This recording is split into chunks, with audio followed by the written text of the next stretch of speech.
Hi 各位 Gameover 朋友，咁卡莉咧上個禮拜咧9月22號咧就飛咗去瑞典試遊戲嘅喎，咁第一站咧就去咗位於哥登堡嘅 Ghost Game Studio 啦，試玩咗最新一集嘅 Need For Speed 啦。咁 Ghost Game Studio 嘅環境咧真係令人心曠神怡㗎，喺咁靚嘅環境底下做嘢咧真係認真爽啦。咁打機咧亦都打得特別高興嘅喎。嗰日咧就玩咗一個早上啦，試玩咗全新定位嘅 Need For Speed， 有種煥然一新嘅感覺。咁下晝咧就見到呢一隻 game 嘅 Creative Director 阿 Craig 咧，當然就好想去捕捉他啦。咁最後咧就同呢一位好友善親切嘅 Craig 咧，就做咗一個詳細嘅訪問嘅。咁趁呢隻 game 喺11月3號出 beta 嘅封測之前咧，大家又嚟睇下背後呢個靈魂人物點樣講呢隻 game 啦。Need for Speed is a reboot for the franchise.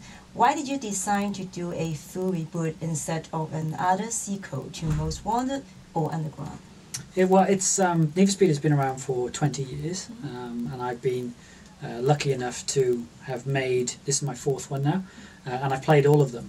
And we realised that the fans were being very clear about what they wanted. You know, they've been saying for years, we want heavily modified cars, we want to race around in a city at night time, we want a narrative, we want a strong storyline, right? It hasn't been in Need for Speed for a few years. So we wanted to do justice to Need for Speed. We took a year out, there was no Need for Speed game last year, which Need for Speed usually comes out every year. And when we looked at what we should call the game, we realised that there's actually never been a game called Need for Speed. There's been the Need for Speed, but there's never been Need for Speed. So we thought we've stopped, we're going to reboot it and redefine the franchise, and let's just call it Need for Speed. So from now on, people should know what to expect when they buy a Need for Speed, so it doesn't constantly change every year, right? Sometimes you buy it and it's called Need for Speed Undercover, Need for Speed Most Wanted, Need for Speed Pro Street, and it's a very different game every time. So we wanted to redefine it, so that's why we've changed. Okay, and tell me more about the nocturnal open world in Need for Speed. What is it about the open world that makes it nocturnal? Well, we wanted to drive around in a big, open, modern city environment. So we came up with the idea of doing a fictionalized version of Los Angeles, so LA over in the States. And I don't know if you've ever been. Have you ever been to Los Angeles? Yeah. Yeah. Have you ever driven around? Yeah? Yeah, I have. Yeah, lots of traffic, right, in the daytime. Yeah. So you can't go racing, right, at 2 p.m. In Los Angeles because you'll be stuck in a traffic jam going 5 miles an hour. It's boring, right? So, but late at night, there's less traffic, so we thought it'd be pretty cool. It's also very authentic to the lifestyle, so the real-world icons that are in the game, people like Magnus Walker, who lives in Los Angeles, he goes out driving at 2, 3 o'clock in the morning, right? There's no traffic. So we thought that would be cool. It also means that, you know, we can get the streets empty, we can make the game look really cool because it's a nighttime vibe, and it's very authentic, so that's what we've gone for that. So it's big open world Ventura Bay, that it's called, and it's set at nighttime, as you say. Yeah, that's a good idea. So the Need For Speed real-time compositing technology is pretty awesome. How does it deeply integrate in Need For Speed? Well, we wanted to put a strong story in the game, as I've already mentioned. You know, the fans were very vocal about that and very clear. And we said, well, we're at the point now where we can make, particularly at night time, we can make the cars look almost real, right? We can fool you. We did a test early on in development where we showed real footage and we showed game footage alongside, and with the power of Frostbite it was like, okay, which one's real? And we thought, this is cool. It's like, okay, what are we going to do for actors, right? You know, it was like, we were originally looking at having CG actors, you know, like full-on CG, and we said, it would be really cool if we could have your car looking real and real people acting. Let's do a test. So we did a test. The guys over in the UK and our talented artists here put that together. We were like, it totally fooled people that there was a car in the background and someone acting, just like me and you are on camera now, and there was a car in the background, but the car was actually a CG car. So we thought that was pretty cool. So we decided to go down the route of having real world icons from the real world of car culture, and having actors, who we call the entourage in the game, and having your car being able to star in shots. So we have a part of the game where one of the characters, Amy, you come into the garage and she's taking a picture of your car and she's like, oh, this is so cool. And the car you actually see is your car that you've spent time building. I don't know what you've been driving upstairs today, and if you put any, if you change the colour of the paint or something. There's something really cool about saying there's a real person talking about this car that I've been driving and spending time on. So it was a very cool moment for us, and we think it's going to be something fresh and innovative. Okay, real life cinematics is not a new thing, but you guys are effectively shooting a movie with live actors this time. Can you talk to me about the decision process behind it? Yeah, as we talked about, we had this cool technology where we could kind of fool the player that we had a CG car and real actors.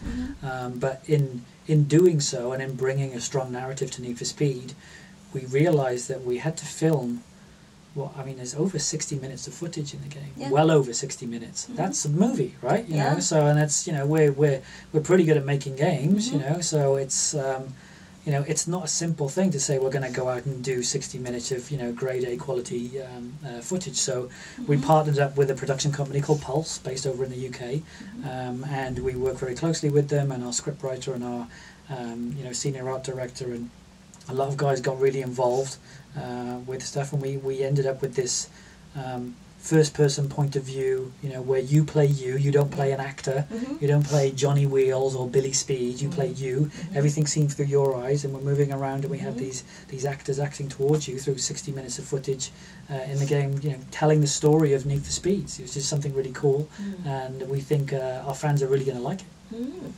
And the overall focus of this Need for Speed reboot is on the player's car. This Need for Speed reboot is centered around the player's car, going after more authentic, deeper level of urban car culture. So how will that manifest itself in the game in terms of the cars and features? Yeah, so unlike previous Need for Speeds, we don't bombard the player with free cars. So we say at the beginning you drive a Fox body Mustang for, 5 or 10 minutes. Then we give you a choice of 3 modified cars to choose from. But all of the cars are available for sale. So if you want to, you can go out and start playing events and earning cash, and you can save up for the $129,000 Ferrari 458, or you can buy a 1974 Volvo that I think is $9,000 or something in the game, and you can spend a lot of money on it, right? The idea here is that just like in real life, people don't have to buy big, expensive, flashy cars to go fast. You can modify an older car or just a cooler car or a cheaper car and make it go faster. That's what's authentic to the real car culture, and that's what we wanted to bring to Need for Speed. So you don't end up with an infinite garage of many cars in the game. You end up with a garage that's hand-picked by you. There's actually only 5 cars that you can fit in your garage at any given time to match the 5 different ways to play, to match the 5 different narrative threads. So it's something that's way more personal, and it means that you get invested in your car for a lot longer, right? You've been playing the game, you can see that that's your car, and your car is very unique to you, so we think it's something that people are really going to like. Yeah, but this is all about the money, right? It's it's like a lot of things in life, right? You don't get anything for free, right? So you have to play events in the game, and you earn cash, and you can spend it on upgrade. You can spend it on how the car looks, so you might like to buy a new body kit or new wheels, or you can spend it on new turbos and new engine blocks. It's up to you. Do you like to do you like to look good in your car, or do you like to drive fast in your car and just look like you blend in with everybody else? Or do you like to look good and drive fast in your car at the same time? It's up to you. Okay, let's talk about the future. And what do you think the future of VR racing or reality driving games will be like? I think driving games particularly are going to and starting to look photoreal now, right? If you look at both our game Need for Speed and you look at our competitors, right? Because metal and asphalt and city blocks and stuff, modern consoles are getting pretty good at making them look pretty much real, right? And we don't have to worry about so much people in games, right? Making realistic looking people is really hard to do. So I think driving games will be the first games to go truly photoreal, which is cool in itself. And I think more and more games are about choice. So they will always be open, and there will always be lots of choice, and there will always be lots of user-generated content in the future. We're all about giving the power to the players. Things like the wrap editor in the game allow you to express yourself in lots of different ways. And I think driving games will become more and more diverse. So we're moving away from really hardcore just racing all the time. We're making a driving game, right?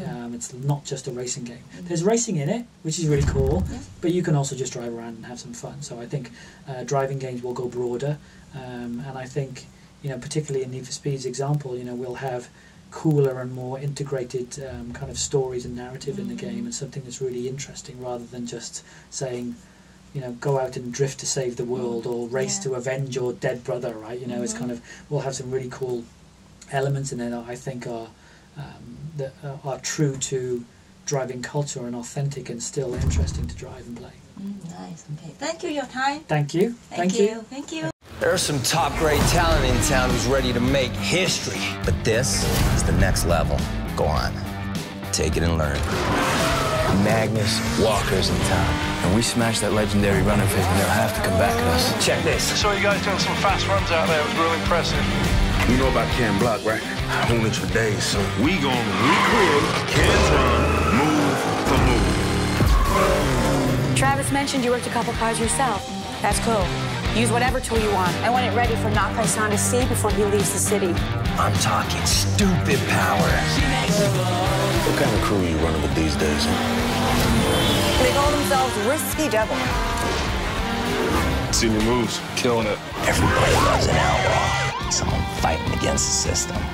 So you gotta ask yourself, are you the kind of driver who's in for the rush?